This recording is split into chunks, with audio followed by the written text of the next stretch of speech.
DCB മീഡിയയുടെ പുതിയൊരു വീഡിയോയിലേക്ക് സ്വാഗതം. ഇന്ന് മെയ് 25 തിങ്കൾ. ഇന്നും തുടർന്നു വരുന്ന ദിവസങ്ങളിലും നിങ്ങൾ അറിഞ്ഞിരിക്കേണ്ട പ്രധാനപ്പെട്ട വാർത്താ അപ്ഡേറ്റുകളാണ് ഷെയർ ചെയ്യുന്നത്.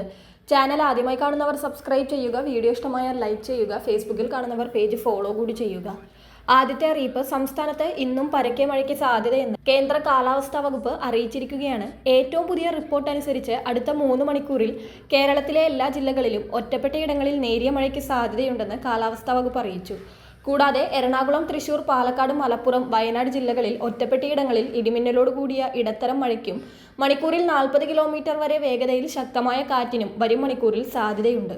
അടുത്ത 5 ദിവസത്തേക്കാണ് നിലവിൽ സംസ്ഥാനത്ത് മഴ മുന്നറിയിപ്പുള്ളത്. ഇന്നത്തെ മുന്നറിയിപ്പ് പ്രകാരം 9 ജില്ലകളിലാണ് യെല്ലോ അലേർട്ട്. പത്തനംതിട്ട, ആലപ്പുഴ, കോട്ടയം, ഇടുക്കി, എറണാകുളം, തൃശൂർ, മലപ്പുറം, കോഴിക്കോട്, വയനാട് ജില്ലകളിലാണ് യെല്ലോ അലേർട്ട് നിലനിൽക്കുന്നത്. ഒറ്റപ്പെട്ട ശക്തമായ മഴയ്ക്കുള്ള സാധ്യതയാണ് പ്രവചിക്കപ്പെട്ടിരിക്കുന്നത്. അടുത്ത അറിയിപ്പ്, സംസ്ഥാനത്ത് സ്വർണ്ണവില വർദ്ധിച്ചിരിക്കുകയാണ്. പവന് 240 രൂപയാണ് കൂടിയത്. 1,16,880 രൂപയാണ് ഒരു പവൻ സ്വർണത്തിന്റെ ഇന്നത്തെ വില. ഗ്രാമിന് ആനുപാതികമായി 30 രൂപയാണ് ഉയർന്നത്. 14,610 രൂപയാണ് 1 ഗ്രാം സ്വർണത്തിന്റെ ഇന്നത്തെ വില. അടുത്ത അറിയിപ്പ്, സംസ്ഥാനത്ത് ഈ അധ്യയന വർഷത്തേക്കുള്ള +1 പ്രവേശന നടപടികൾ ഇന്ന് ആരംഭിക്കുകയാണ്. ഏകജാലക സംവിധാനം വഴി ഓൺലൈനായി വിദ്യാർത്ഥികൾക്ക് അപേക്ഷ നൽകാം. +1 പ്രവേശനത്തിന് അപേക്ഷ സമർപ്പിക്കുവാനുള്ള അവസാന തീയതി, അലോട്ട്മെന്റ് സമയക്രമം എന്നിവ വിദ്യാഭ്യാസ വകുപ്പ് വ്യക്തമാക്കിയിട്ടില്ല.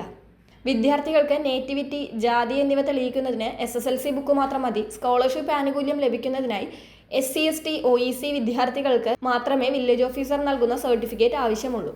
+1 ഏകജാലക പ്രവേശന മാർഗനിർദ്ദേശ പ്രകാരം പ്രവേശന സമയത്ത് സർട്ടിഫിക്കറ്റുകളുടെ അസൽ കോപ്പികൾ ഹാജരാക്കിയാൽ മതി. സർട്ടിഫിക്കറ്റുകൾ ലഭിക്കാൻ കാലതാമസം നേരിടുന്നവർക്ക് അവ ഹാജരാക്കുന്നതിന് നിശ്ചിത സമയപരിധി അനുവദിക്കുന്നുണ്ട്.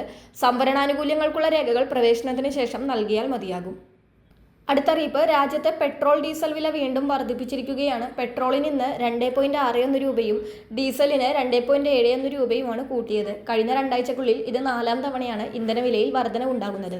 8 രൂപയാണ് ഈ കാലയളവിൽ ഉയർത്തിയിരിക്കുന്നത്. അടുത്തറിയിപ്പ്, മെയ് മാസത്തെ പെൻഷൻ വിതരണം ഇന്നു മുതൽ ആരംഭിക്കുകയാണ്. മെയ് 25 തിങ്കളാഴ്ച മുതൽ പെൻഷൻ തുക വിതരണം ചെയ്യുമെന്ന് മുഖ്യമന്ത്രി VD സതീശൻ അറിയിച്ചിരുന്നു.